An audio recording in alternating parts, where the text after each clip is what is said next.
Bonjour à tous et bienvenue dans Rencontre. La peinture chinoise se caractérise par la spontanéité, le vide et le mouvement. Dans la peinture à l'huile occidentale, la couleur remplace l'encre noire et c'est l'essence de la beauté qui est explorée à travers des représentations réalistes ou abstraites. Ces deux styles traduisent les différences culturelles entre l'Occident et l'Orient. Aujourd'hui, pour en parler, nous avons le plaisir de recevoir Monsieur Philippe Sanchini, docteur en histoire de l'art, membre du conseil de la SICA, commissaire d'exposition internationale et patrimoniale, enseignant à SISU et chercheur. Il est engagé depuis 20 ans dans la promotion des projets d'échange culturel entre la Chine et la France. Il a permis, entre autres, l'exposition d'œuvres chinoises à Paris et d'œuvres françaises à Pékin. Monsieur Sanchini, bonjour et bienvenue. Bonjour madame.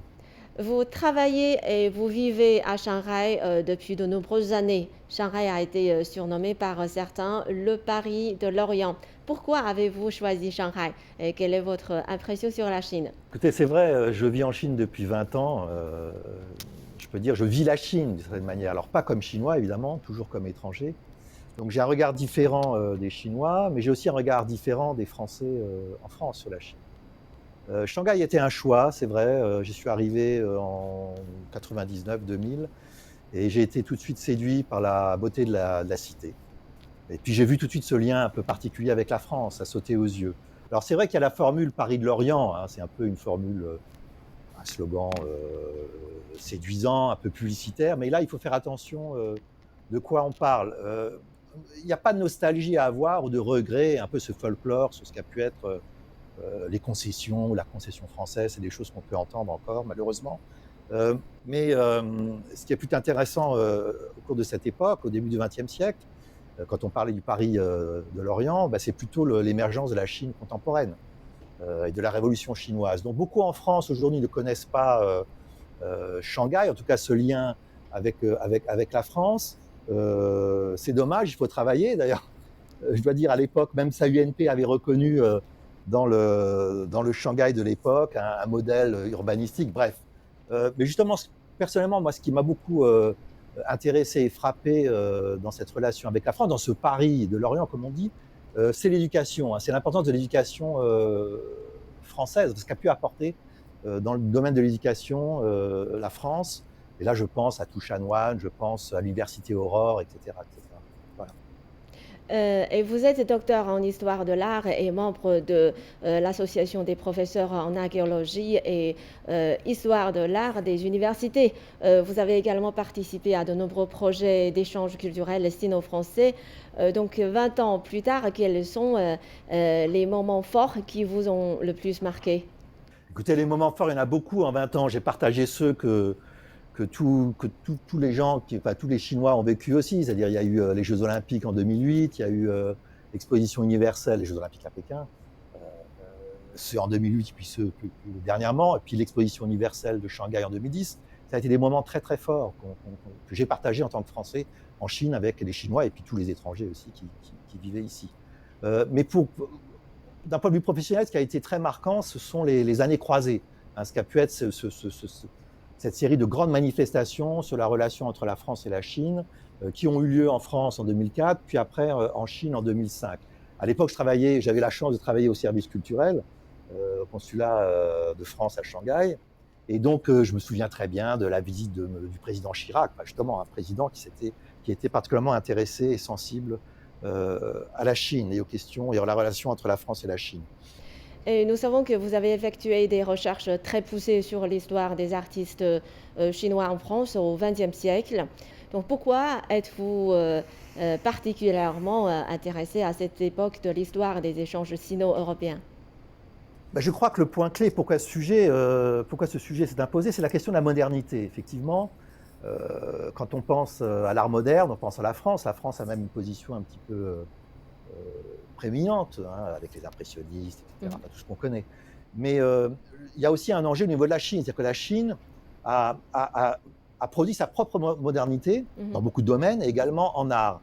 Et cette modernité chinoise s'est nourrie, a pris des choses en Occident, en Europe, et particulièrement en France. Je dis particulièrement en France, c'est là où j'ai cru et je crois réellement qu'il y a une relation tout à fait particulière entre la France et la Chine dans l'élaboration d'une modernité en art, d'une modernité chinoise en art. La France a joué un rôle particulier, hein. Et on le sait, hein, les arts ont été tellement importants en Chine qu'à un moment, même Tsai Yuen-pei, le grand Tsai Yuen-pei, avait pensé remplacer la religion par les beaux-arts. C'était une belle idée d'ailleurs. Mhm. Et selon vous, comment les œuvres de ces artistes chinois représentés par Xu Peirong reflètent-elles la fusion des styles orientaux et occidentaux? Alors, l'idée de fusion, je ne suis pas tout à fait d'accord, hein, parce que fusion, non. Je vais utiliser une notion un petit peu académique qu'on appelle transfert. Un Mm. transfert est une notion qui a été élaborée par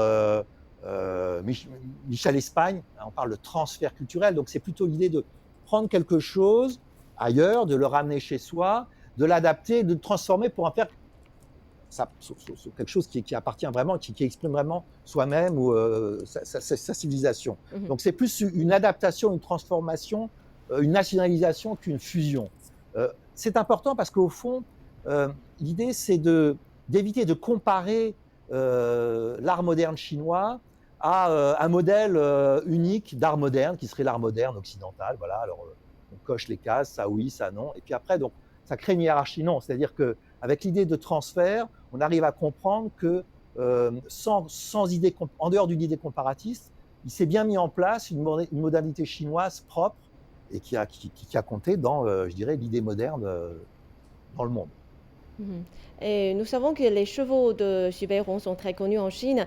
Et vous avez déclaré lors d'une émission, Xu Beirong a vraiment été l'artiste chinois en France qui a le mieux compris la tradition classique, le système des beaux-arts, qu'il a pu associer dans une forme de sélection avec la tradition chinoise. Les grands tableaux à l'encre et à l'huile de Xu Beirong, c'est à la fois de l'art chinois et aussi de l'art occidental. C'est assez original. Donc, pourriez-vous nous expliquer plus en détail votre point de vue?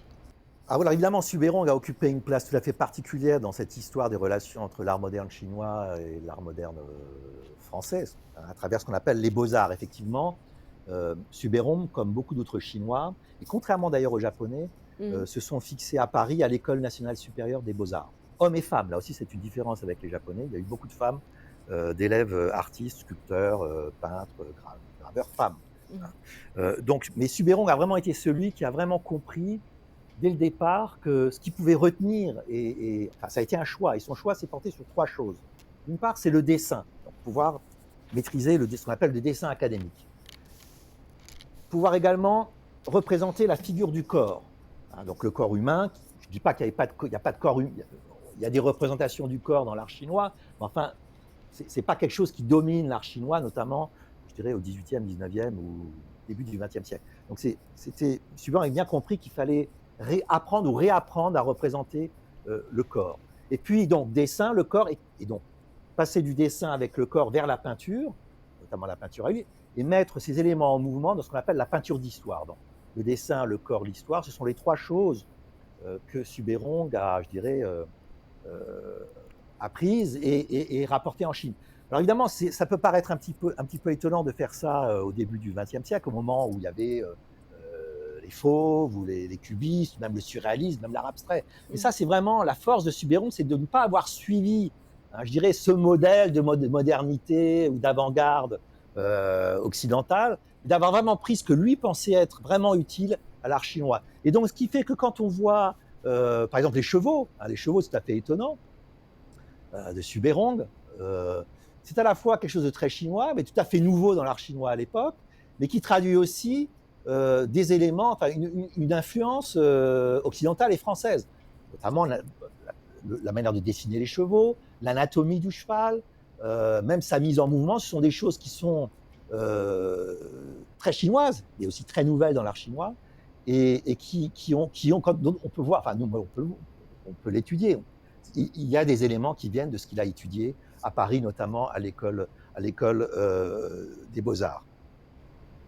Oui, et plus concrètement, on va parler de l'un de ses œuvres de peinture de chevaux de Subéron. Il a écrit dans un coin du dessin 777 une phrase. Oh, vivre, ce n'est qu'à épuiser mon effort, éteindre ma conscience, anéantir mon être. Donc, comment jugez-vous cette œuvre que reflète la phrase qu'il a écrite? Pouvez-vous nous l'expliquer d'un point de vue artistique? Alors, il faudrait que je cite d'abord Paul Valéry, hein, le fameux poème de Paul Valéry, Le cimetière marin, ce toit tranquille où marchent des colombes. Pourquoi? Parce qu'en fait, ce dessin, c'est quelque chose de très compliqué. C'est presque une blague d'ailleurs, enfin une blague sérieuse, hein. Il y a une j'explique ça souvent aux étudiants aussi, c'est que souvent dans l'art, et dans l'art occidental, il y a une forme d'ironie.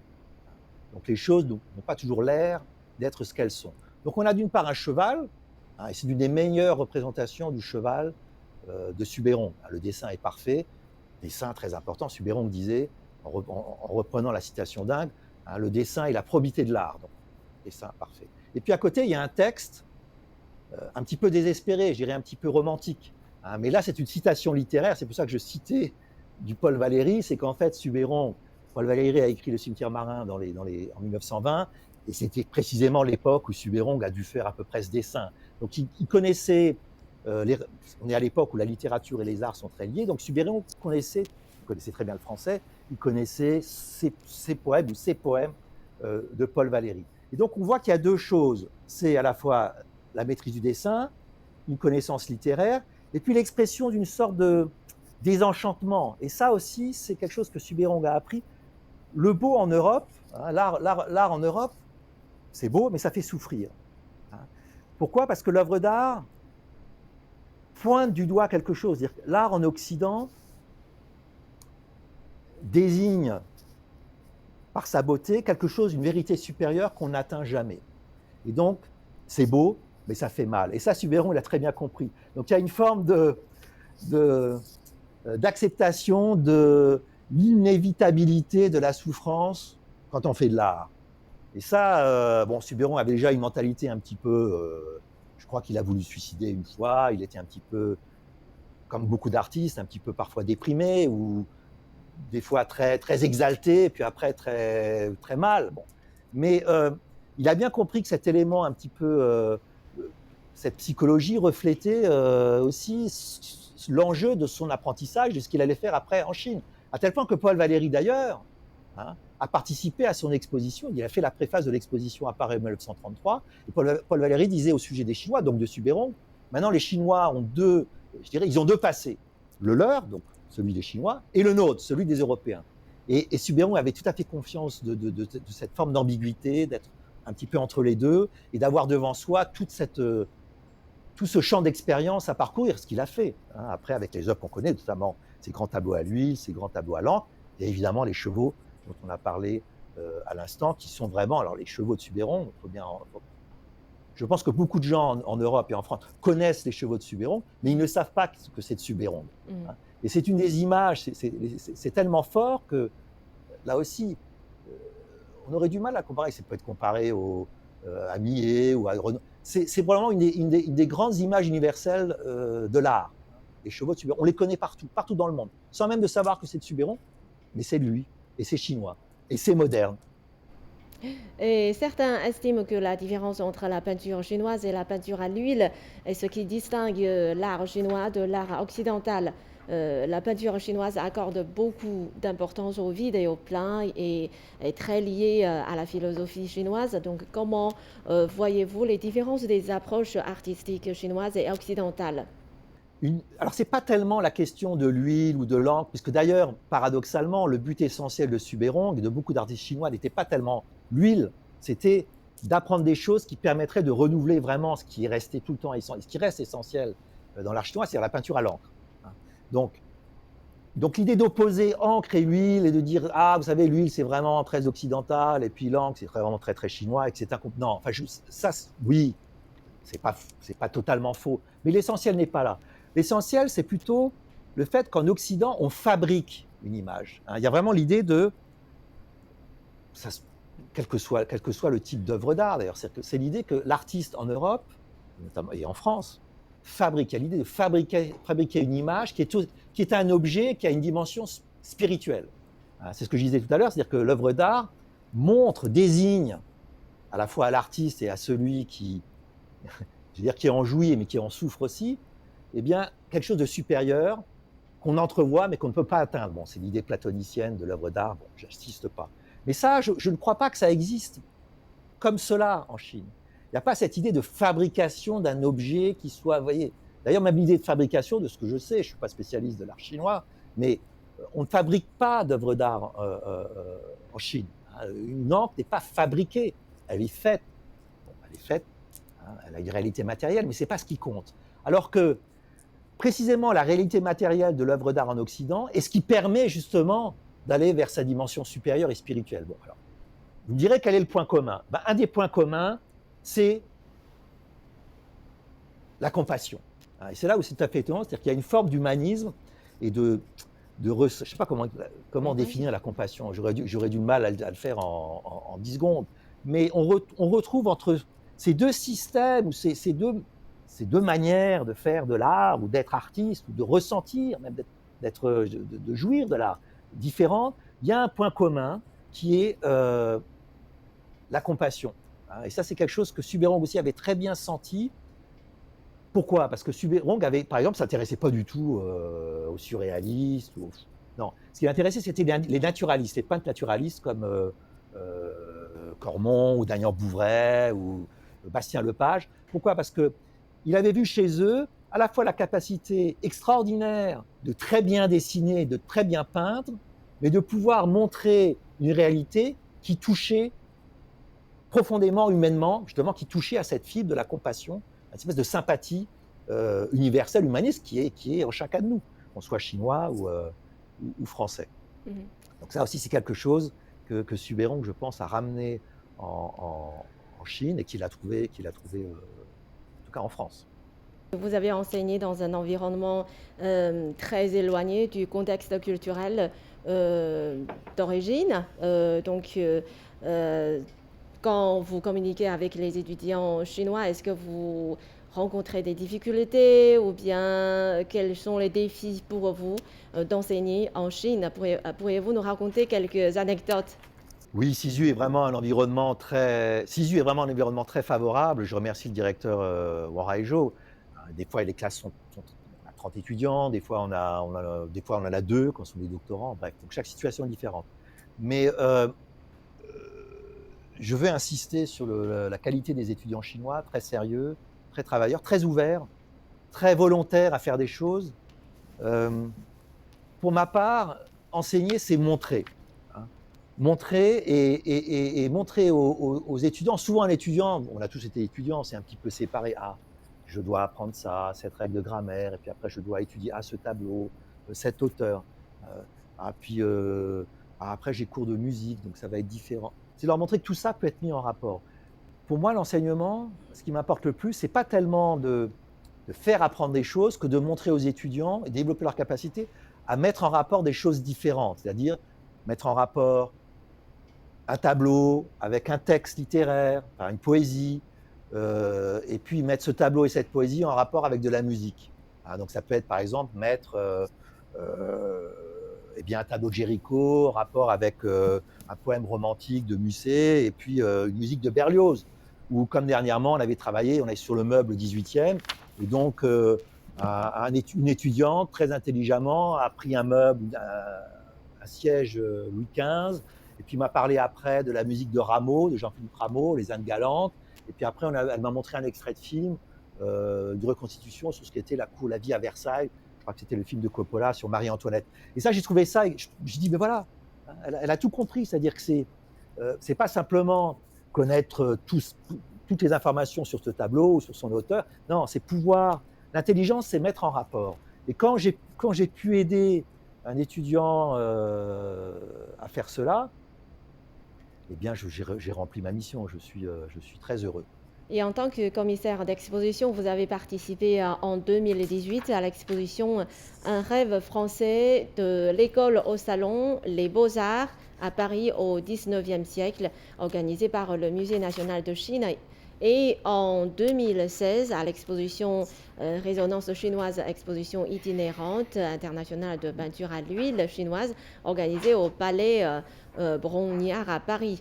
103 œuvres issues des collections du CNAP et des Beaux-Arts de Paris ont été exposées au Musée national de Chine lors de la première et 152 peintures à l'huile contemporaines chinoises ont été exposées à Paris lors de la seconde. Avez-vous des préférences quand vous organisez une exposition dans le choix des collections, par exemple, et comment raconter une histoire via les œuvres? Alors effectivement, vous faites allusion à deux projets. Bon, ça a été un petit peu différent. Il est vrai qu'on a participé à l'exposition d'art chinois à Paris, au Palais Brongniart. Par contre, concernant l'exposition Arrêt français, on l'a vraiment organisée. Et je pense à Wominsi. Enfin, on l'a organisé de A à Z, c'est-à-dire avec les musées et l'ambassade. Hein, c'est-à-dire, c'est s'occuper du choix des œuvres, hein, donc s'occuper du prêt, c'est s'occuper de la scénographie, jusqu'au catalogue, jusqu'à la couleur des murs. Une exposition, c'est aussi s'occuper de la couleur finale des murs, ce qui peut être catastrophique, et donc l'exposition est ratée. Hein. Donc chaque détail compte. Mais le travail de commissaire, c'est comme être réalisateur d'un film. On dit directeur, je crois, en anglais. Donc c'est écrire un scénario et après tourner le film. Mais raconter une histoire, donc ça veut dire que derrière l'histoire, il y a aussi une leçon ou une espèce de morale. Et donc c'est ce que je disais tout à l'heure, c'est-à-dire, au fond, il y a trois, quel que soit le sujet de l'exposition, quelle que soit l'exposition, enfin, pour moi, il y a toujours trois leçons à retenir, j'allais dire, du film, c'est-à-dire de l'exposition, et de son déroulé, donc de son scénario, de ce qu'elle a à nous dire. Premièrement, c'est que le beau, ça existe, c'est réel. Donc ça veut dire que l'inverse est également. Hein. Je vous laisse déduire. Et puis je reviens sur ce que j'ai dit tout à l'heure, c'est-à-dire, après, c'est de faire comprendre que si le beau existe, et que ce beau a ému des gens il y a très longtemps, on peut montrer les tableaux du Louvre qui ont 2 siècles, un grand tableau de David, et puis une sculpture d'Agnès Sorel de la fin du XVe siècle. Bon. Quelle que soit l'époque, ces objets qui ont ému ceux qui les ont fabriqués et qui les ont vus en France, en Europe, bah, ils vont émouvoir également aujourd'hui les gens en Chine. Hein. Donc c'est ça qui est important. Ça, c'est au fond la leçon humaniste universelle sur le beau et l'art. Ce qui a touché il y a longtemps et ailleurs peut me toucher maintenant, moi, ici, où que je sois. Vous êtes professeur de l'art, donc et je suis curieuse de savoir une question, c'est que quand, par exemple, moi, quand je visite un musée ou bien quand je visite des expositions, je me pose toujours des questions comme est-ce que je comprends réellement cette œuvre? Est-ce que je comprends réellement cette œuvre d'art? Donc, comprendre l'art, pour vous, c'est quoi? Écoutez, donc il y a la part de... le plus important, c'est la sensibilité. Et donc, c'est pour ça que c'est quelque chose qu'il faut commencer très jeune. Je ne dis pas que c'est fichu après 20 ans ou 30.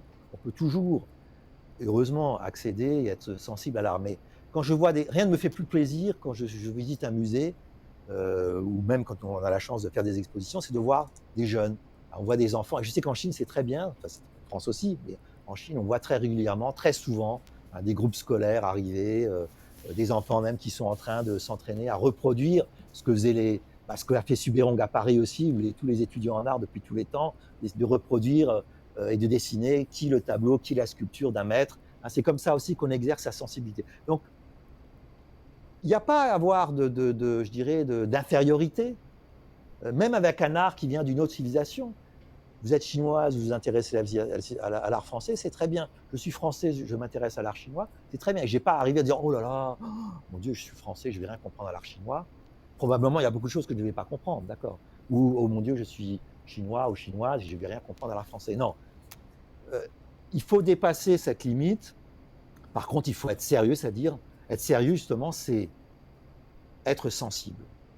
Et ça veut dire ne pas non plus tomber dans une espèce d'intellectualisme. Alors après, on a chacun sa manière de s'intéresser à l'art.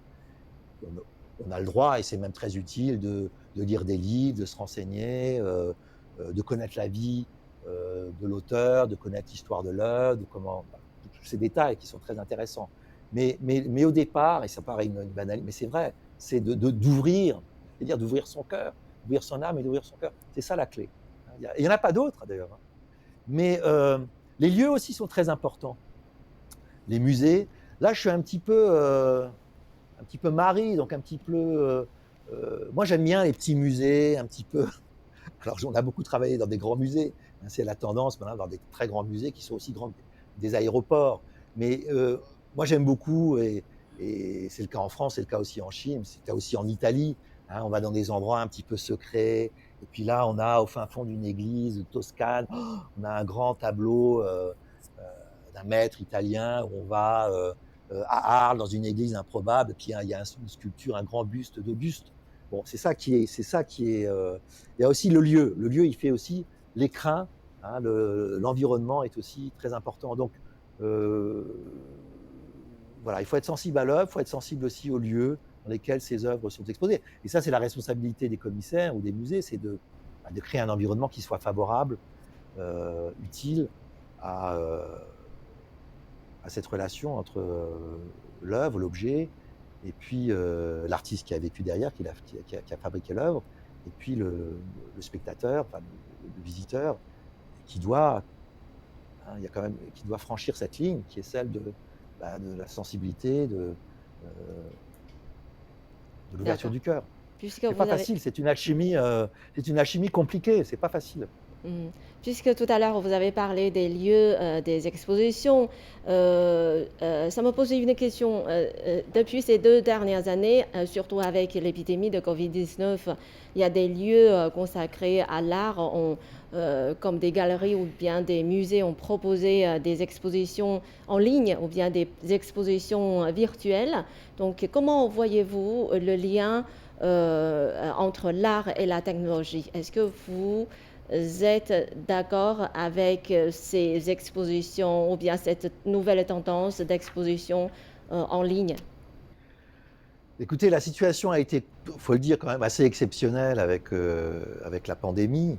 Donc, à situation exceptionnelle, réponse exceptionnelle. Donc, il n'était pas anormal qu'en attendant, des musées ou les organisations, les institutions développent des moyens qui ne coûtent pas complètement, enfin qui permettent néanmoins au public, notamment aux jeunes, de garder le contact avec les œuvres d'art. Ceci étant, je ne crois pas que la technologie favorise précisément ce dont je parlais sur la sensibilité. La technologie est utile à la connaissance. Elle peut permettre de mieux connaître une œuvre par différents moyens, même de reconstitution, de 3D, etc. Mais rien ne remplace, à vrai dire, le contact direct avec l'œuvre et le contact avec l'œuvre dans le lieu dans lequel elle se trouve. Hein, que ça soit un grand musée, un petit musée, une église, un temple, quel que soit l'endroit où l'œuvre se trouve. La dernière question, quels sont vos futurs projets? On a nos projets d'exposition toujours dans la même direction. On est en discussion depuis des années avec maintenant le musée Ingres à Montauban, le musée Picasso. Donc on a un projet d'exposition qui est ficelé sur Ingres, Picasso et la Chine. Bon, alors, j'espère qu'on y arrivera, à Shanghai ou à Pékin. Et puis je crois qu'il y a aussi bientôt la perspective des 60 ans de l'établissement des relations diplomatiques entre la France et la Chine. Donc là aussi, ce sont à chaque fois des portes ouvertes sur des projets intéressants. D'accord. Merci beaucoup, Monsieur Philippe Sanchini. Merci de votre partage, de votre analyse. Merci, Monsieur le professeur. Notre C'est émission moi qui vous touche à sa remercie. fin. Mm. Merci beaucoup. Au revoir. Au revoir. Et chers téléspectateurs, notre émission touche à sa fin. À la prochaine.